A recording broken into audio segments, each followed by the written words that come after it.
O Informativo Notícias continua com o Papo de Boleiro, Diogo Botti e Márcio Souza. Olá, Rita de Cássia, nós damos sequência ao Informativo Notícias com Papo de Boleiro. A semana da dupla Grenal. O Lajadense pega amanhã o Farroupilha pela Copa RS no mata-mata. E também tem jogos hoje do Brasileirão Série B, agora no Papo de Boleiro.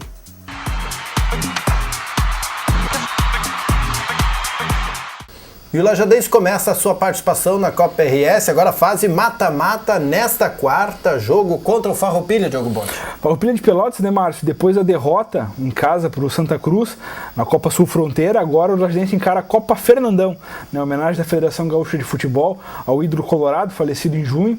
Né, a Copa Fernandão inicia então para o Lajadense amanhã contra o Farroupilha de Pelotas e deve ter novidade, né? O Lucas Vinck, anunciado ontem pela direção, já deve ter condições de jogo, é meio atacante, né? Mais uma opção aí pro técnico Carlos Vinck. O negócio de família é bonito, né? É tudo reunido assim, né? O tio, o sobrinho. Tá.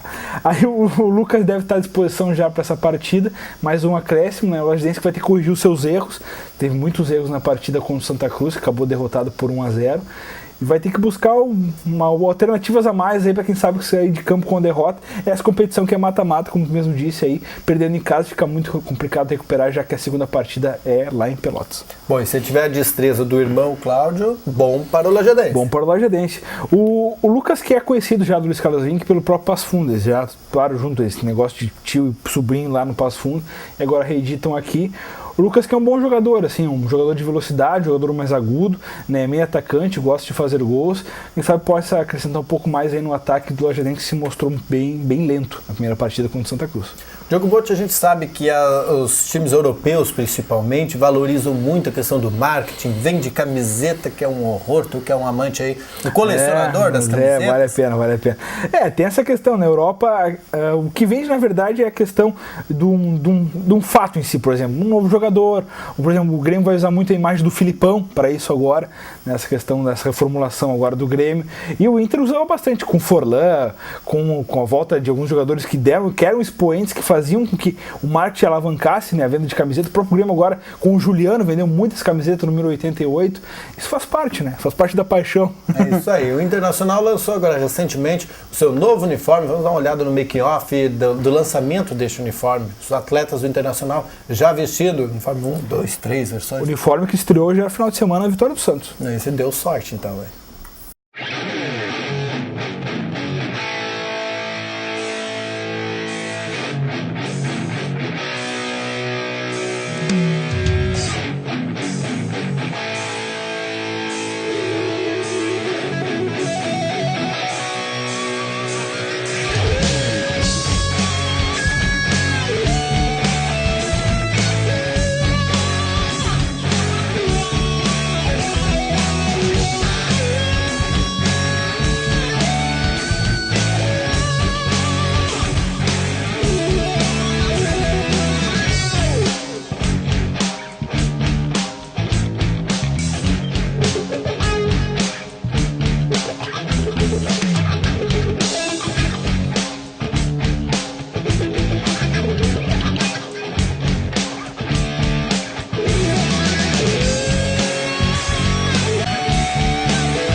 Além de ter um uniforme novo, parece que o Internacional tá mirando velhos nomes, Diogo Botti.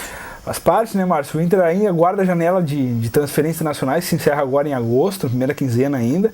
O Inter corre contra o tempo, quem sabe anunciar 2 jogadores aí que eram ex-ídolos, né? O Nilmar, que já é antigo, sonho colorado, e o Tyson, né, que tem as tratativas já com o Shakhtar Donetsk da Ucrânia, em virtude da própria guerra civil que acontece na Ucrânia, né, momento político vivendo lá no leste europeu, pode beneficiar os times brasileiros até com a vinda de jogadores que atuam por lá. E o Tyson é um caso desse, assim como o Fred, que também é ex-Inter, mas o Fred é uma situação mais delicada, o Shakhtar deve segurar ele por lá. Mas o Tyson e o Neymar aparecem como alternativas. O Neymar já pediu um caminhão de dinheiro, né? Já começou a ser a negociação, né? Então, a gente espera que o desenrolar dos dias aí devem ocasionar novas negociações. O Inter segue atento ao mercado. Do lado do Grêmio, o Filipão comandou na segunda-feira, ontem, o primeiro treinamento, juntou torcida lá no Estádio Olímpico, enfim, chamou atenção. E quem vai falar sobre isso e sobre a expectativa do Clássico Grenal é o cara, aquele que está ressurgindo, Fênix. Marcos, você. Márcio, foi falando. Tá?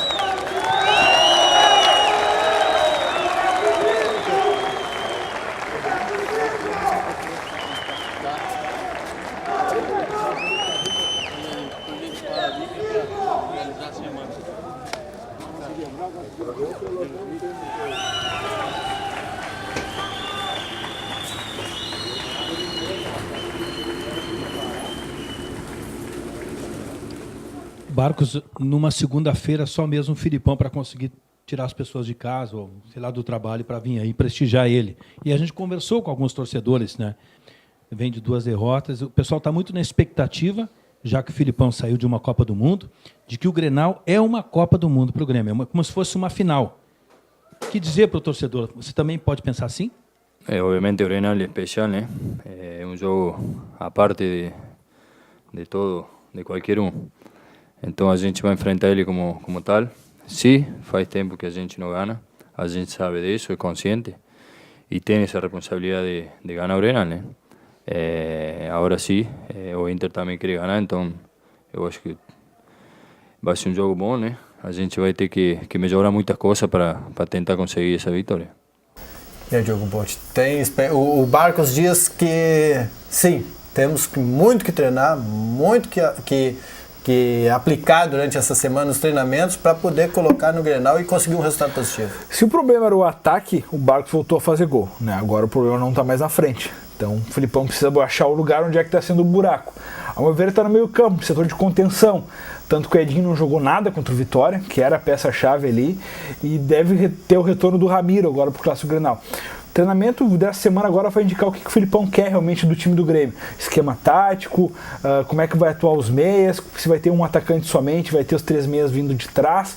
Isso tudo essa semana agora, o Filipão vai botar em prática o que ele quer. E essa questão defensiva é muito, porque sempre o Filipão, quando foi vencedor, ele tinha um esquema defensivo muito sólido. Né, tanto na seleção, quanto no Palmeiras, como no próprio Grêmio, era um sistema defensivo ali, ó, era um caixote, não trava nada. Então ele vai ter que começar a estruturar por aquilo ali, tanto no meio campo, quanto os zagueiros, que vem deixando a desejar, né, o Pedro Jeromel, depois de assumir a titularidade no lugar do Erle, não deu toda aquela resposta positiva que todo mundo esperava, né, então pode é um nome contestado. O Rodolfo não, o Rodolfo é um jogador regular, vem tendo boas atuações, mas lateral esquerda, com o Breno, né, que às vezes se enfeita demais, vai pra frente, volta, não marca, volta uma bola nas costas, então ele é um ponto a serviço. E na lateral direita com a questão do Matias Rodrigues e o Pará, né? São 2 alternativas para a posição. Então o Filipão deve começar de trás para frente para montar o esquema defensivo sólido, passar pelo meio campo, jogador de contenção, que um deles deve ser o Riveiros, né, que é um jogador que marca muito e sabe sair pro jogo, né, e a outra posição deve estar aberta entre o próprio Edinho e o Ramiro, né, ou até o Matheus Bitteco, e pode surgir como uma surpresa, e aí os meias ali com boas alternativas, com o Juliano, com o Fernandinho, com o Luan, com o Barcos, aí o Filipão tá cheio, tá farto para montar o time do Grêmio. É uma informação ou uma opinião que é chover no molhado. Grenal é a hora de se destacar.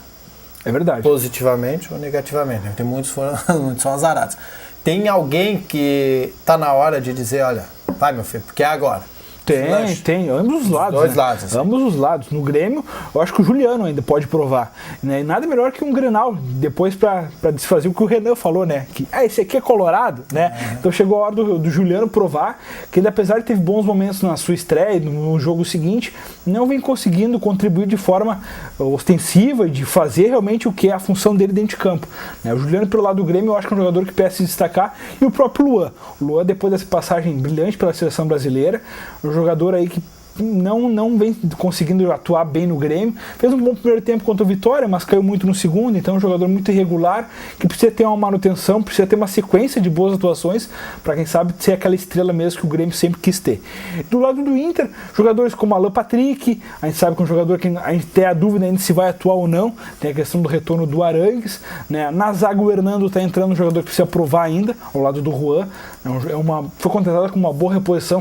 Na verdade, o Hernando foi trazido para ser titular, né? A vaga na defesa ia ficar entre o Paulão e o Juan.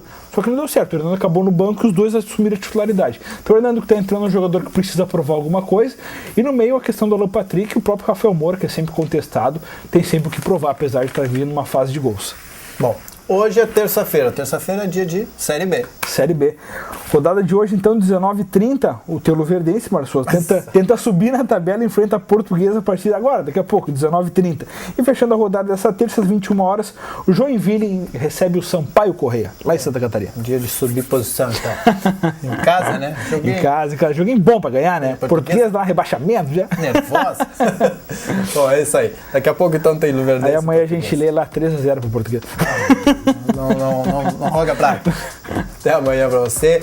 Amanhã às 6 da tarde tem a Rita de Cássia com o Informativo Notícias. Nós vemos na sequência com o Papo de Boleiro. Tchau. Boa tarde.